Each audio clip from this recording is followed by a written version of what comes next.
And we're live. Okay. Good evening, everyone. Welcome to our regular council meeting for Monday, April the 25th. Call the meeting to order at 6:30, and we will begin with the playing of the National Anthem.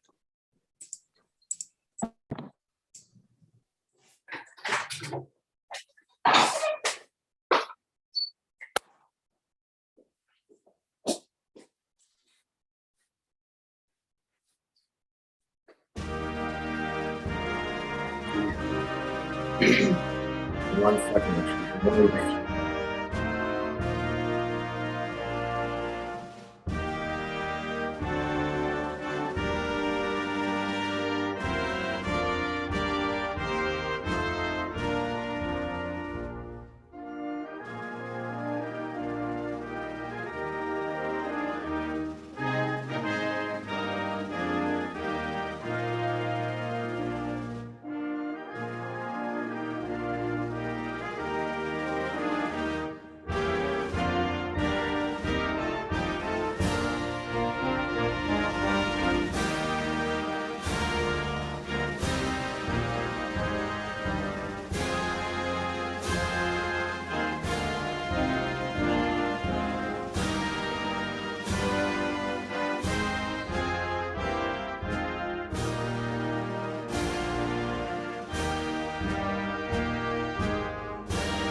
We would like to acknowledge the traditional territory of the Anishinaabe, including the Ojibwe, Potawatomi, and Chippewa, and the people of the Three Fires Confederacy.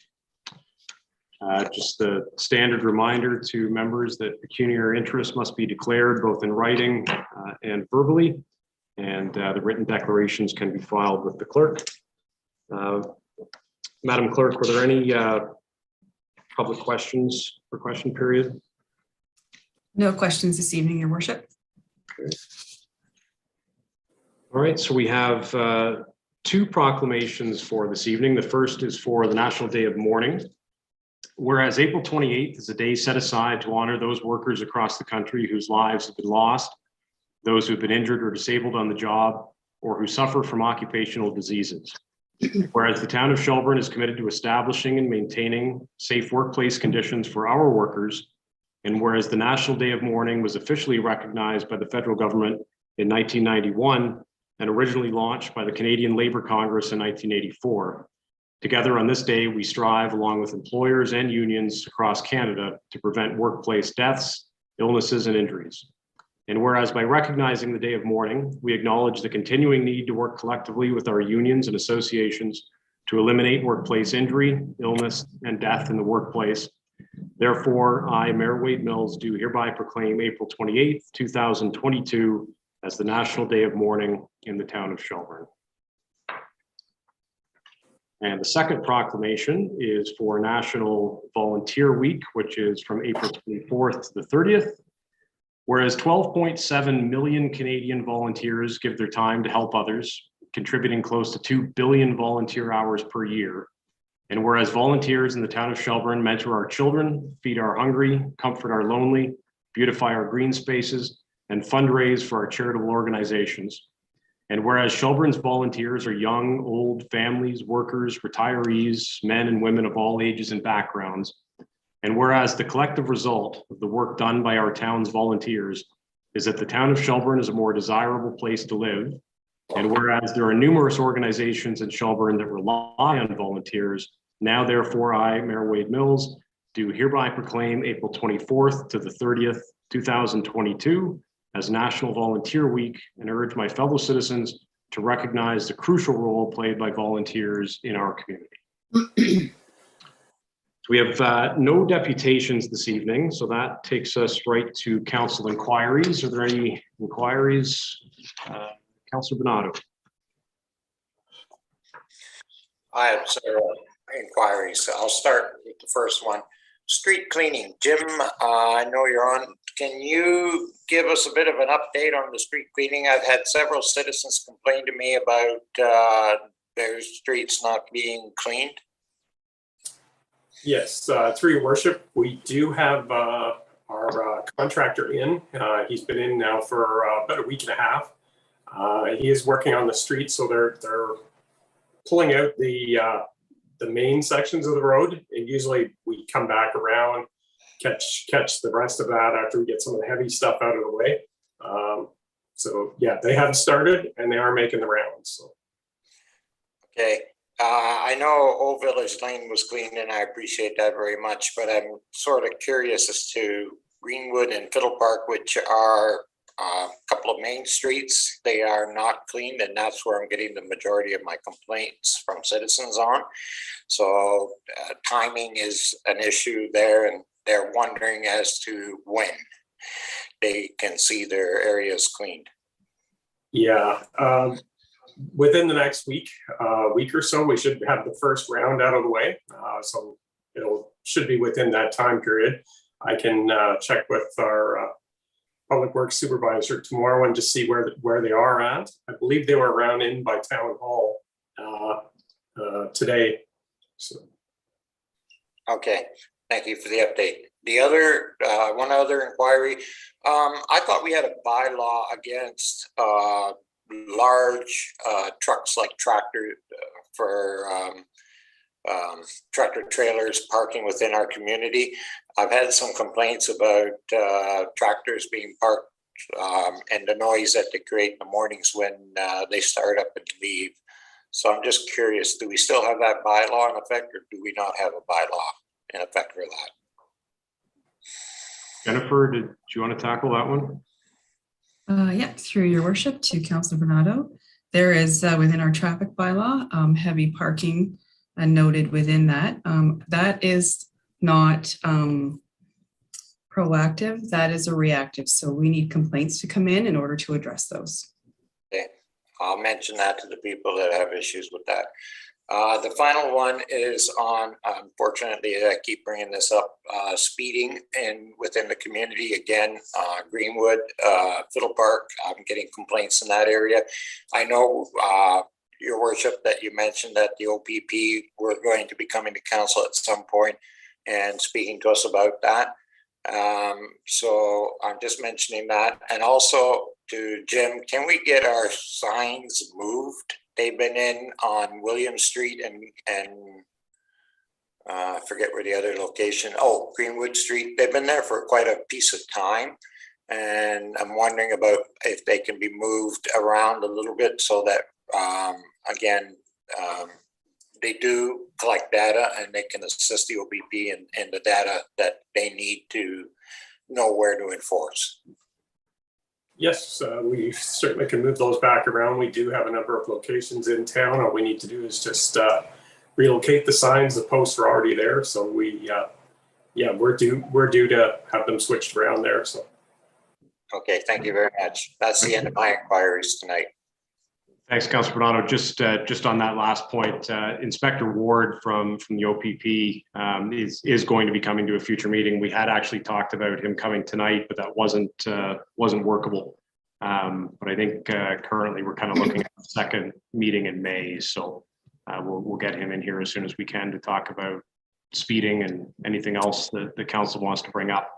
But on that point, one of the things that I keep sort of getting back from OPP in general with respect to speeding or any other matter is how critical it is for residents to call in.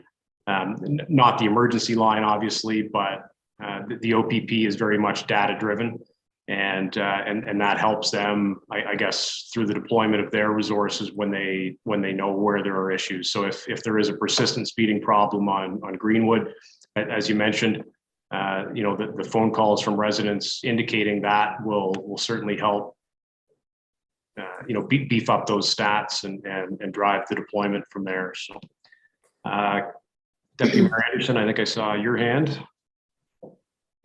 Thank you, Mayor Mills. Just picking up on the point of signs, and I'm sure, I know we had a conversation about this a while back ago.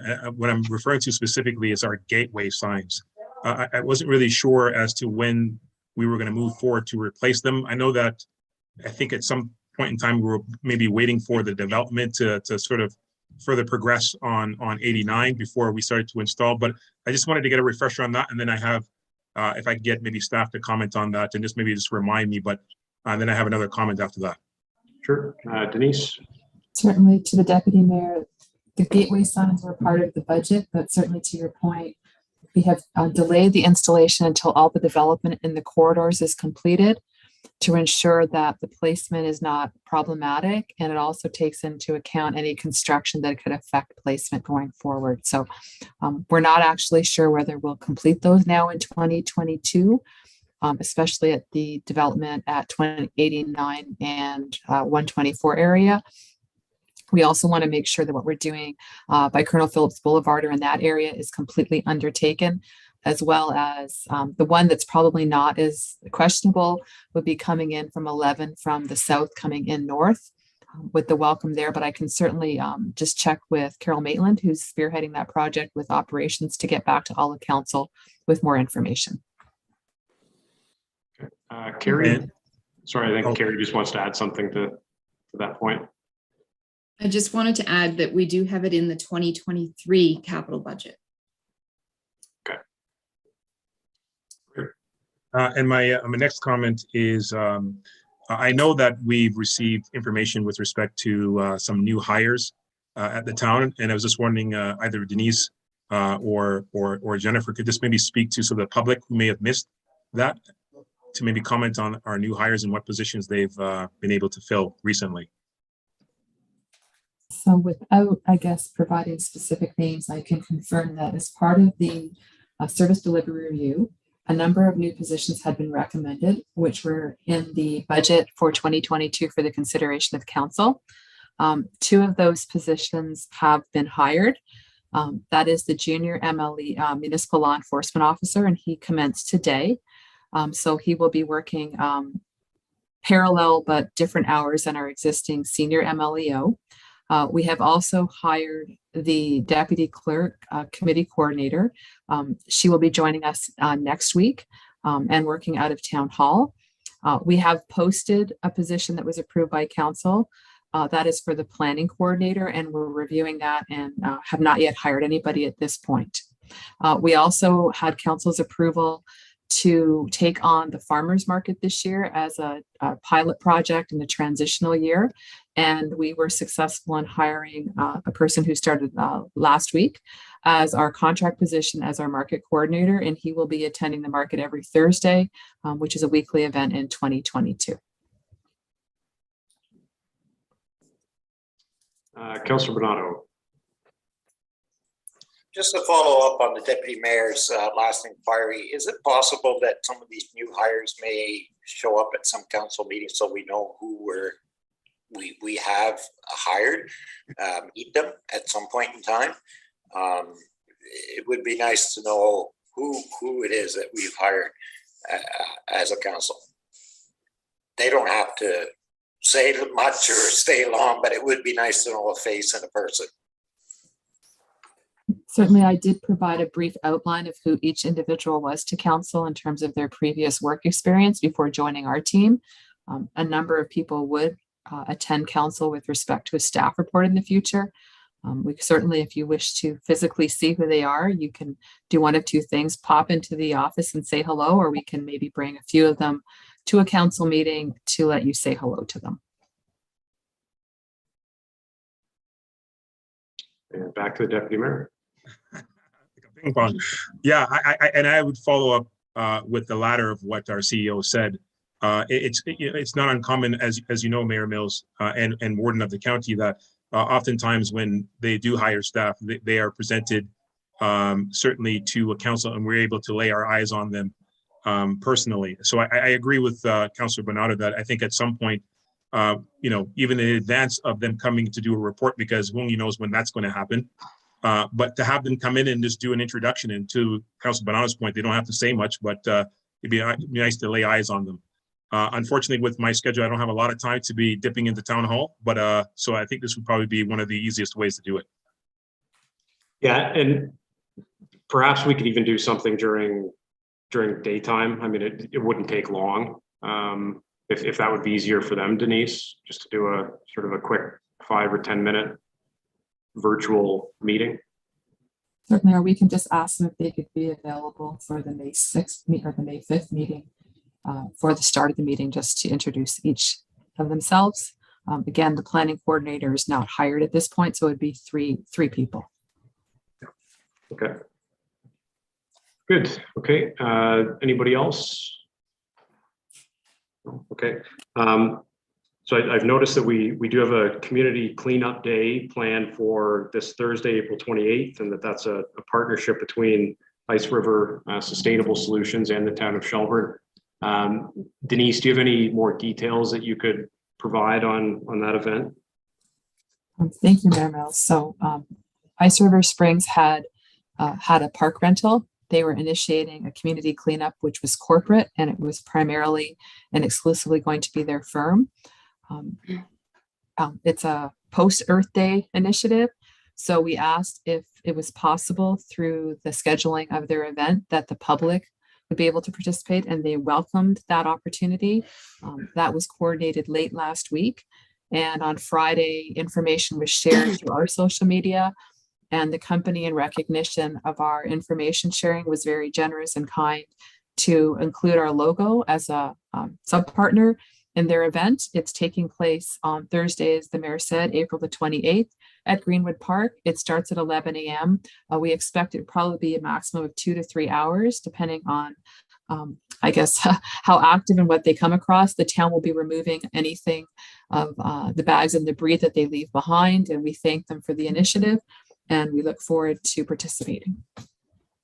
Perfect. Thank you. All right, last call for inquiries. All right, on to reports then. So the first report is from our town planner regarding a temporary sanitary pumping station at the Fieldgate development. So Steve, how are you? Very well, thank you. Good evening, Mayor Mills and members of council. So you'll find a copy of my report as well as the associated bylaw and agreement in your agenda package. Maybe just quickly highlight some of the main points from that report and the purpose of the agreement that's attached. So as you're aware, there's a development underway at the northeast corner of town. It's the Fieldgate Emerald Crossing subdivision. One of the requirements of that subdivision is to build a permanent sanitary pumping station. And that has commenced. Components of the station are complete. However, there have been some delays in receiving some of the temporary control system components. And that is potentially going to interfere with some of the scheduled occupancies for the commercial block for the new tenants there. So Fieldgate has submitted, as the developer and the owner of the site, a request for consideration of a temporary control system. That system would be comprised of 3 main components, or 3 components that were delayed for the permanent station. Something called the MCC, which is a motor control center, and a PLC, which is a programmable logic controller, as well as a backup generator. And I see Steve is on the line here as well as Mike from Fieldgate. If you have any questions about some of the aspects of the components that have been delayed and why a temporary system is needed to provide those systems for a period of time. So the temporary controls essentially reside within a shipping container. And it's to be placed at the west side of the parking area for the new permanent station. So right at the northeast corner of Ojibwe and Red Elm. It is intended only for the commercial block, so not for the residential buildings. And that's how the agreement has been structured. That's before you tonight. As I've noted, the commercial buildings on the commercial block are under construction. So they do have scheduled occupancies for as early as June. So there is a time sensitivity to this for sure. It's expected that it will take through the summer and perhaps into the fall to finalize and receive some of the remaining components of the permanent station. So basically this agreement is a stopgap to allow those commercial tenancies to continue until such time as the permanent station is completed, and then have that switch over be made. And the switch over to the permanent station would be a requirement of any residential occupancies. The good news is that there were some delays with Hydro 1 in securing some of the permanent hydro components. However, permanent hydro has now been activated for the site. So initially with this request, there were some concerns about operating a temporary station on some temporary hydro, but in fact, permanent hydro has been activated. There are some additional activations required for permanent hydro to be activated for the entire site, but it has been activated for part of the site. The subdivision agreement requires the permanent station to be completed prior to the residential occupancies. And while it does have some provisions for necessary temporary work, it isn't specific to a temporary pumping station. So since this is something that the town has not had experience with directly in the past, although the town's engineers have had some experience with it, we wanted to make sure that all of the requirements associated with this temporary system are clearly laid out in a supplementary agreement that builds on the subdivision agreement. So my report summarizes the main points from that agreement. Just to highlight a few things. So there is an environmental compliance approval, or ECA, from the Ministry of Environment already in place for the permanent station. And on the opinion of the developer's engineers, there are no changes required to that ministry approval to operate the temporary station. A building permit will be required, and Fieldgate has already made application for that with the county.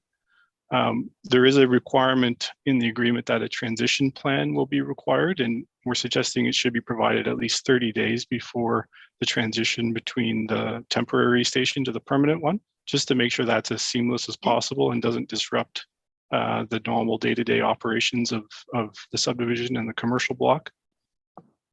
As I mentioned, the agreement requires it's for the commercial uses only, and that in the meantime, the residential sanitary sewers and the sewers servicing that area of the subdivision would be required to be plugged and monitored until the permanent station is finally operational.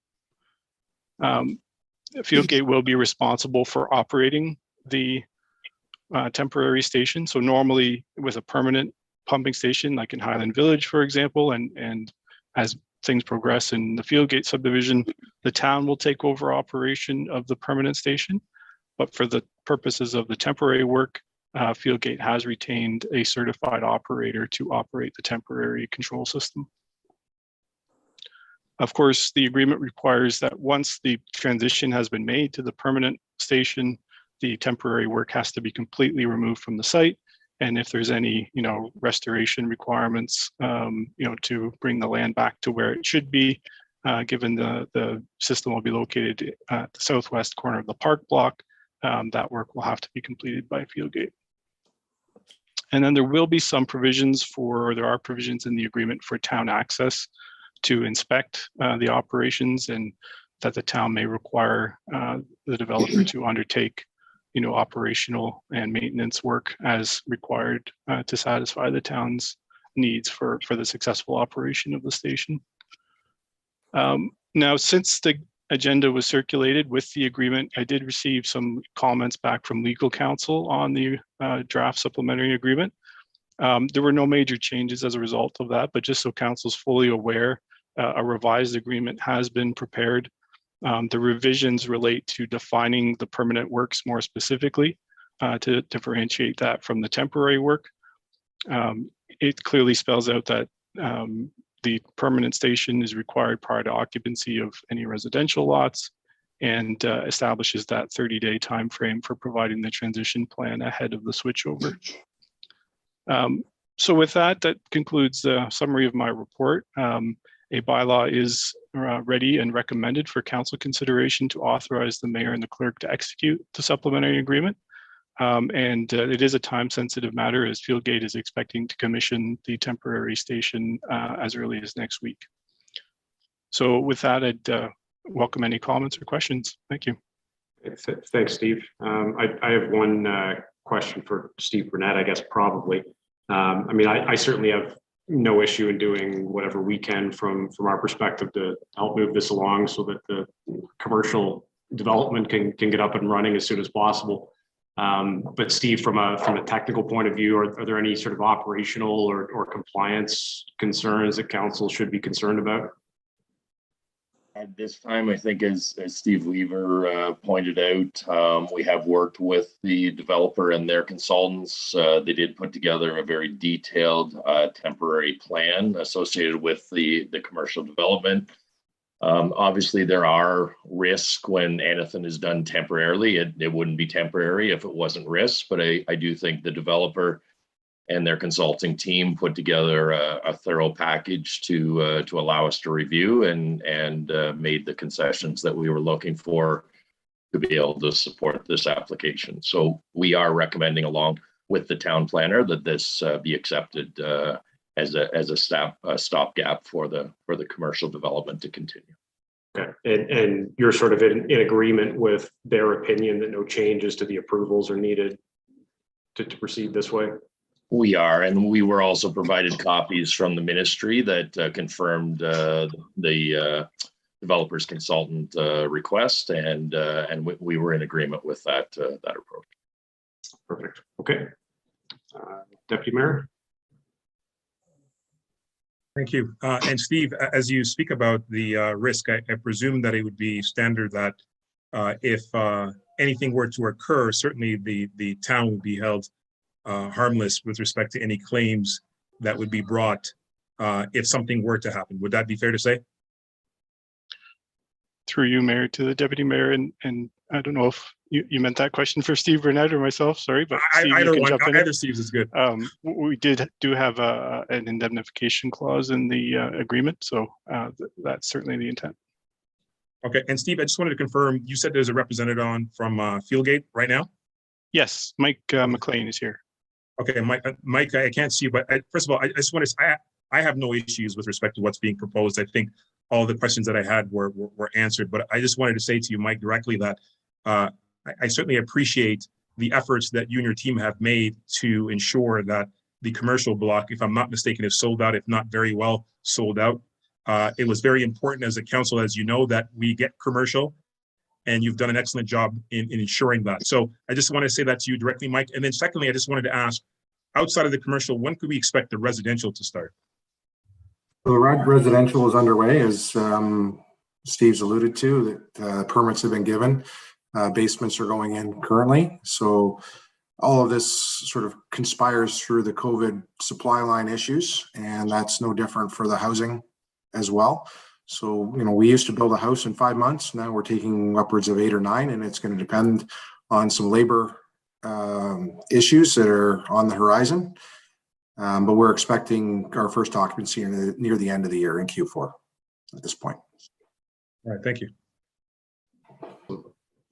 Anybody else? Councillor Bernardo? Yes, my question's on the temporary timing. When do you expect to go to the permanent? Like, what kind of a time frame are we looking at from the temporary to the permanent? I know that I'm gathering the issues are with because it's a PLC and the modules that it's chip related and they're hard to get these days. But what time frame are we looking at?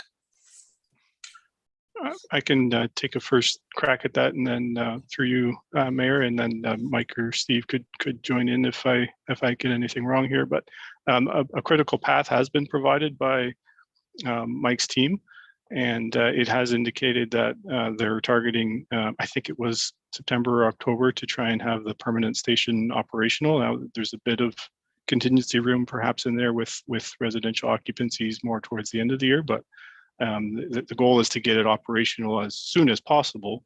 But you know, there are some uncertainties still associated with the potential extended delays on some of the components.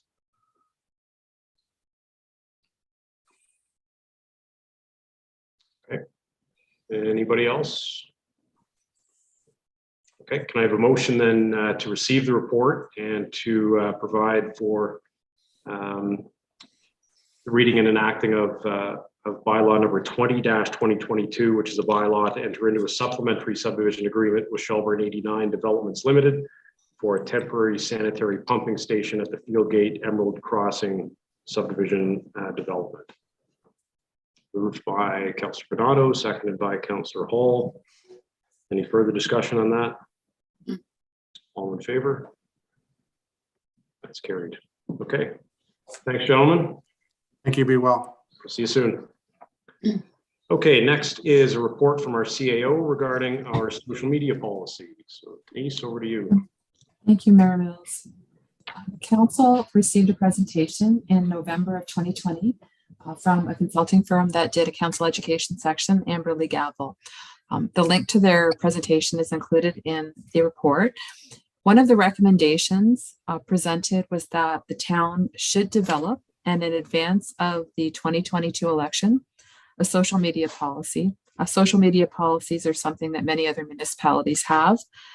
So to ensure that we had it developed before the registration process begins for the 2022 election, which is coming up quickly in May of this year, a media policy was developed.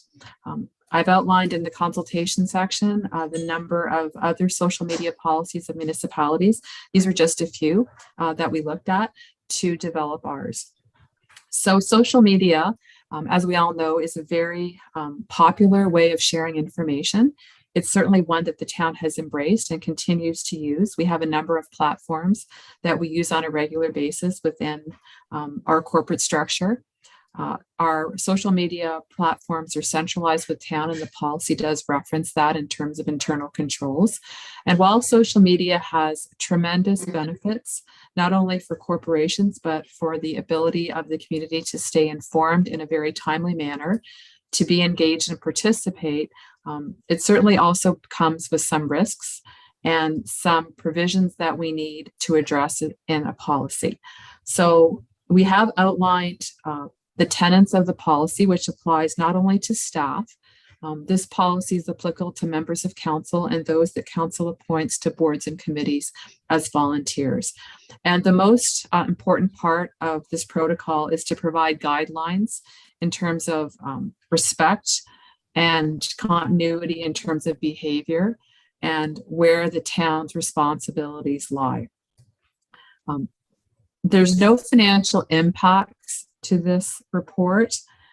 Certainly if we had to take actions, which we hope we never did, there might be, but the policy also has included the overall responsibilities of staff in managing the site, and that our site is our prime source of what we manage and not third-party sites. So I don't want to delve into specific details unless council would like me to walk you through the policy in terms of the background, the intent, the scope, the areas of responsibility, in terms of what the protocols are with respect to the high-level guidance that's outlined, not only, as I said, for members of staff, but for council yourself. And I'm happy to take any questions. And again, I didn't want to belabor this, but I'm certainly more than happy if you have additional questions, if you'd like me to explain the policy more. I'm certainly happy to walk through the policy for you. Okay, thank you. Are there any questions for Denise on the policy? No? Okay, can I have a motion then to receive the report and to formally adopt the social media policy? Moved by Councillor Buffett, seconded by Councillor Wagner. All in favor? Carried. All right, next is Treasurer's report with our Q1 financial update. Thank you. And through the mayor, this is the traditional first quarter report for 2022. Unlike the last 2 years, this is relatively uneventful with respect to the pandemic and COVID and such. So it's a lot shorter than my last couple of reports. Staff have changed the way that we present the accounts, and we have utilized the Keystone software that we use to do the payables. And instead of splitting up the payments, showing them separately as for example, pre-authorized payments and the accounts as they were paid weekly. We've combined the report and printed it for the entire 3-month period. So it looks a little bit different. And we have also changed the summary page for the general ledger totals. Normally, I would take this data and transfer it into an Excel spreadsheet. So what we've decided to do is utilize the software that is existing and streamline the process for staff by making this report readily available without having to transfer data or export data even. The Appendix 3 has outlined the RFPs that were awarded for this first period, and we only have one to date, and that is the water truck for the water department as we continue to expand. Within the body of the report, the only thing I do want to touch on is part of the motion that speaks to the $67,931.25 that the town has recently received with the conveyance of the land from Scone Developments. Staff at this time are recommending that we put that money into a reserve to be used to offset future costs as they relate to the Parks and Recreation Master Plan and what projects come out of that. So with council's approval, that is what staff are suggesting at this time that we do with those funds. Okay, I think that's a good suggestion. That the one thing that I guess is moderately good news is the decrease in the tax arrears that we've seen from 2020 to the end of 2021. I mean, obviously, there's still a lot of people that are struggling, but you know, when you look at those numbers, I think it certainly could be much worse. So I guess that's a moderately good sign. Any other questions for Carrie? Everybody's okay with moving that 67,000 into the Parks and Rec Reserve? Yeah, okay. All right. Can I have a motion then to receive the report and to direct the $67,931.25 be placed in the Parks and Rec Special Levy Reserve to be utilized for projects identified through the upcoming Parks and Recreation Master Plan? Moved by Councillor Bernardo, seconded by Councillor Hall. All in favor? It's carried. Thank you. Thank you. Okay, next is a report from our clerk regarding record retention bylaw. Jennifer, as I understand it, the bylaw we currently have is from 1990 or thereabouts and is badly outdated. So this is just sort of an update to make sure that we're compliant with the legislation. That's correct, Your Worship. Yes, our current bylaw is 32 years old.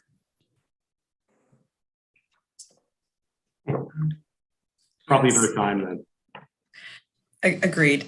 Did you want me to just do a quick overview or? Sure. Okay, sure. As noted, yeah, our current bylaw is 32 years old. This is a great example of some of the bylaws we have in the town that do require significant updating, this being one of them. So I'm thankful to staff, that being Tammy and Melissa, who without their help, I would not have reached this point currently. With the adoption of Bill 68, the Act requires that the municipality shall retain and preserve its records in a secure and accessible manner and provides that the municipality may establish retention periods. The proposed records retention bylaw attached as Appendix 1 before you this evening authorizes the use of both electronic and paper records and establishes a records and information management program. The retention bylaw is based on directions and recommendations and best practices from a variety of sources noted in the table there: federal and provincial legislation, industry standards, Association of Records Managers and Administrators International, Canadian Standards Association, generally accepted record-keeping principles. So the retention bylaw, and it's attached Schedule A, which is 68 pages. That's a lot. But it performs 4 functions. It inventories corporate record types created and used by the corporation. It indicates retention standards for all record types, indicates record series that include personal information banks, and indicates series to which routine disclosure and or open data principles may apply. Keeping everything forever is not effective, economical, or legally wise, and the retention bylaw guards against this practice. The retention bylaw applies equally to paper and electronic records. We've also drafted our records and information management policy. That's attached as Appendix 2 this evening. This assists municipal staff in understanding the records management principles applicable to the information they create and receive, and will assist municipal staff to manage their information in a secure and efficient manner. So the policy manual explains how municipal records are to be maintained, preserved, archived, or destroyed, and defines roles and responsibilities of key records management staff. So looping back to the recommendation in the report, just that council receives report LS 2022-05 and that the bylaw is enacted. Happy to take any questions if you have any. Okay. Are there any questions for Jennifer on that? Okay, can I have a motion then to receive that report and to enact the new bylaw? Councillor Wagner, seconded by Councillor Hall. All in favor? Carried. All right, next is a bylaw to formally appoint a new municipal law enforcement officer. So as Denise sort of mentioned earlier during council inquiries, Michael DeFonso has started with us. So this bylaw, which if passed is effective today and just formally appoints Michael as a bylaw enforcement officer for the town of Shelburne. So can I have a motion for that bylaw? Councillor Bernardo, seconded by Councillor Buffett. Are there any questions to Jennifer on that before we pass it? All in favor? That's carried. All right, next is the appointment of 3 new members to the Diversity, Equity, and Inclusion Committee. So there was a motion contained in our supplementary agenda from the committee, which is nominating these 3 individuals. But because the committee is a committee of council, it sort of falls to us to formally make the appointment. So can I have a motion to appoint Len Gashardi, Nicholas Knight, and Vijay Nand Kumar as new members to the Diversity, Equity, and Inclusion Committee for the remaining term of council? Moved by Councillor Buffett, seconded by Councillor Wagner. Does anybody want to speak to that? Councillor Wagner, Deputy Mayor Anderson, you're on the committee. Is there anything you want to say? Other than welcome. We were unfortunately shorthanded for a bit, but the entire team picked up the slack, and but it was understood that in order to continue to provide, I think, the service that we've been providing, which is, I believe, very solid with staff's help, that we needed additional help, and through a thorough vetting process and interviews, these 3 individuals rose to the top. And so we are looking forward to onboarding them and continuing the great work of the committee. Thank you. Good. It was a competitive selection process. There were more than 3 candidates. Maybe Jennifer could speak to that. Sorry, not Jennifer. So maybe Denise could comment on that. But my understanding is that it was. Thank you, Mayor. So the process was based on two streams. A number of people were recommended by the committee, and we approached them. Unfortunately, not everybody was available because they had other significant commitments in their lives. And then some people applied through the posting that was undertaken in the paper. And the 3 people that we had that applied were interviewed. So there were 3, and those 3 were selected. Okay. Good. All right, so we have a motion. Oh, sorry, Councillor Wagner. Yes, I just wanted to briefly say that we are excited and looking forward to meeting them and welcoming them to the committee. And pretty much Deputy Mayor Anderson covered everything. So thank you very much. Okay, perfect. All right, we'll call the question then. All in favor? That's carried as well. Okay. All right, and the last item in the regular agenda is a request from Headwaters Food and Farming Alliance, and they're looking for a $500 contribution for their Farm Fresh Guide. Carrie, do you recall offhand, did we provide funding last year or in years past for this? I don't believe we have, no. Okay, yeah, I mean, how much money do we have left in kind of that reserve for the community grant program? There's $200 left, or, Yeah. or 250. 250. All right. I mean, it's certainly, something that I'd like to support, but maybe this is one that we sort of receive the letter at this point and send them a nice letter back, inviting them to avail themselves of the community grant funding program in August. That would be my thought anyways, and I'm happy to make a motion to that effect if somebody seconds that. Councillor Hall, okay. Any other thoughts on that? Differing opinions? Okay, all in favor? That's carried. Great. Notices of motion for this evening. Councillor Buffett, I think you may have one. I was going to have one, but I no longer require it since the legislation has been passed already. Okay, excellent. Nice when the province beats us to something. Right. Any other notices of motion? No. Okay, on to communications. I have one item I'd like to pull out, but is there anything anybody else wants to discuss? Councillor Hall. 6, 13, and 15. Okay.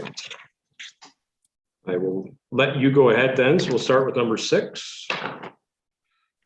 So again, number 6 is just with regards to providing support to the Township of Malankan, which again is looking at the moratorium on the new gravel applications and licensing in the province. So just like to put our support behind their motion as well. Okay. Is there a seconder to Councillor Hall's motion in support? Councillor Buffett. Any discussion on that? All in favor? That's carried. Okay, and number 13, you said? Yes. 13 is with regards to Grey Highlands bringing forward the HST rebate on the Ontario farm or Ontario homes. And again, I'd like to put our support behind this as well. HST is a large portion, and right now with the way in which this process is working and the dollar values, I think we should be supporting this as well, especially looking at new home buyers in our current market.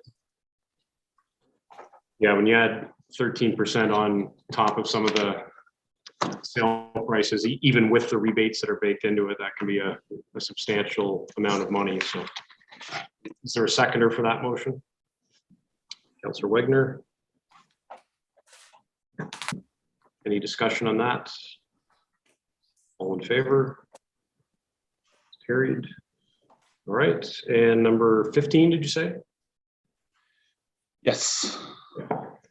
So again, this is just more for staff, so to speak. This is in regards to the many changes that are taking place with regards to COVID as things have changed. So just more of an inquiry as well as to, are we up to speed with the items and the deadlines that have or will be coming to expire many of the items that they've identified.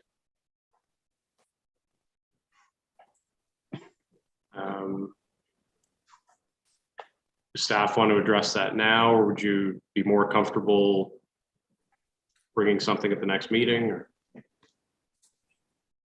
Denise? Through the mayor. So the structure that the town of Shelburne participates in related to a lot of our health and safety is that we participate through the county of Dufferin, and they do team-based meetings and consultations, which we participate in.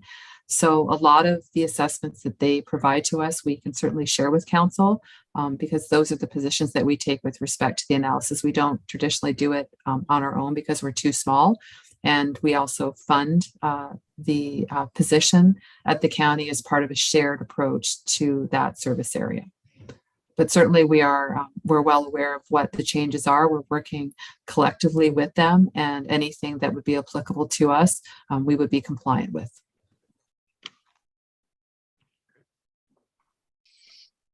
Anybody else for communications? Councillor Wagner? Yes, thank you very much, Mayor Mills. I guess this is just a kind of a quick inquiry for town staff regarding communication number 1, which is the public library reaching out with regards to the Parks and Rec master plan. So I guess I was just wondering how this would transpire. Would town staff get a hold of the library and then facilitate a dialogue from there?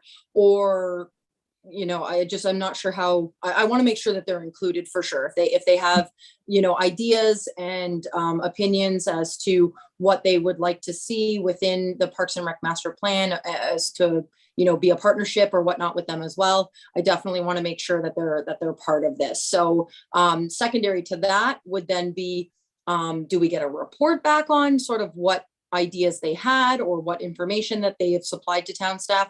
Or is that just something that will just be put into the Parks and Rec master plan and sort of delivered to us at that point? Okay, Denise? To Councillor Wagner, I had an original request from the CEO of the library asking how they would be involved, and I did outline in an email that there's significant collaboration and stakeholder engagement, and that our consultants would be happy to either come to a board meeting or have a one-on-one with board members. And the response that came back was this request in the letter. So I'm not sure why that original response didn't outline the process. We are scheduling, and I'm not sure if you've been contacted, but we will be through GSP having one-on-ones with all of council.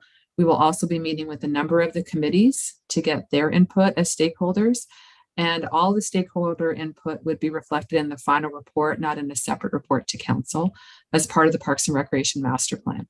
We'll be going back as well to reassess some of the input from the community survey from Fiddle Park, and there will also be a community survey for the overall Parks and Recreation Master Plan, where some people may comment specifically on areas that are of very strong interest to them. So it might be a specific park or a certain service area. And we had anticipated that we would have that report back to you in August or early September to make sure that it's well vetted in advance of the 2023 budget, knowing of course that in an election year, the budget is quite delayed and may not be approved till March of that fiscal year. So to wrap that up, we'll certainly be following up again with the library to outline to them what the opportunities are for their engagement and to ensure that their voice is heard and their great ideas are shared. Awesome. Thank you so much.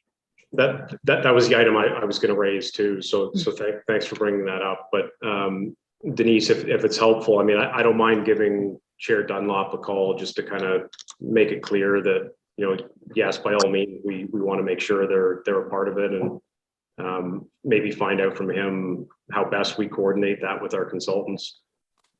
Councillor Hall, when's the next library board meeting? Do you know offhand? I don't. It'll be next month. We've already completed this month's, obviously. Okay. I'll touch base with Chair Dunlop and just sort of get a sense from him as to how he thinks it might best take place. But it seems to me like maybe the logical starting point would be for the consultants to go to a board meeting, and then if they felt a need to sort of do individual interviews, they could decide from there, but start the whole board, I would think, is probably the easiest. Certainly, I'm happy to send you the email that I originally sent with the initial response, which actually provided that opportunity and detailed what the options were. Okay, perfect. Councilor Weir? Yeah, Deputy Mayor Anderson. one.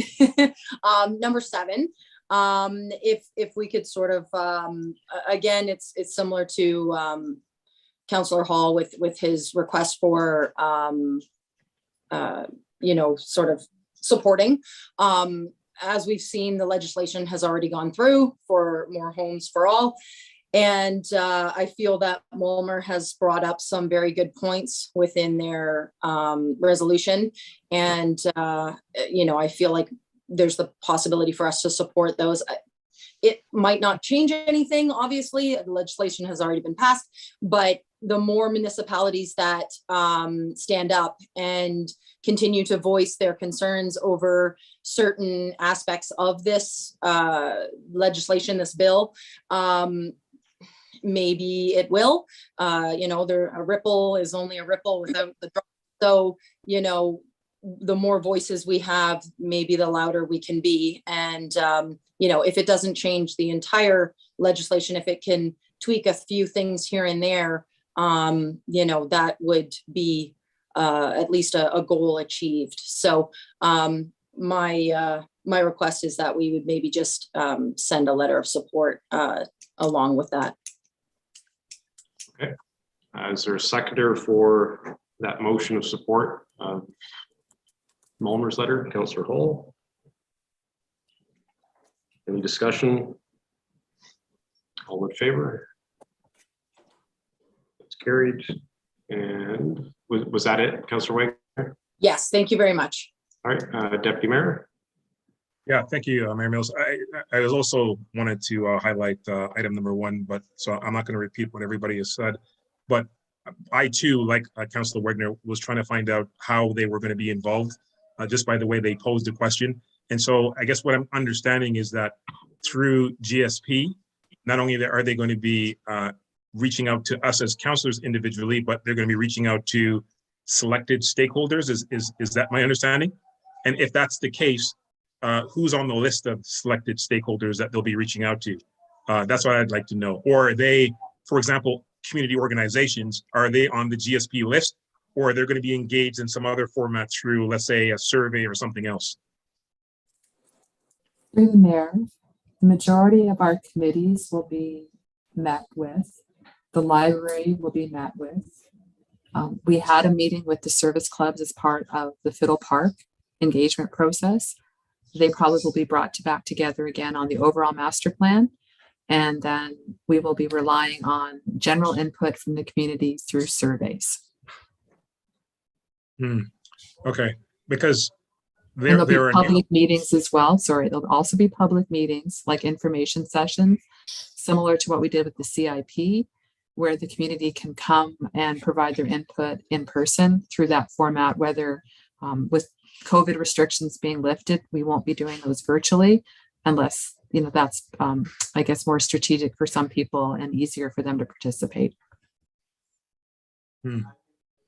Okay, I mean, I get the service clubs, and I hear what you're saying, that there will be other means for people to participate. When I think about, established organizations in Shelburne, whether it's, for example, the Dufferin County Canadian Black Association and many others, the Muslims of Dufferin, for example, I would assume that they're important stakeholders too, but I guess what you're saying is they will fall into the category of the surveys and not through GSP and the service clubs.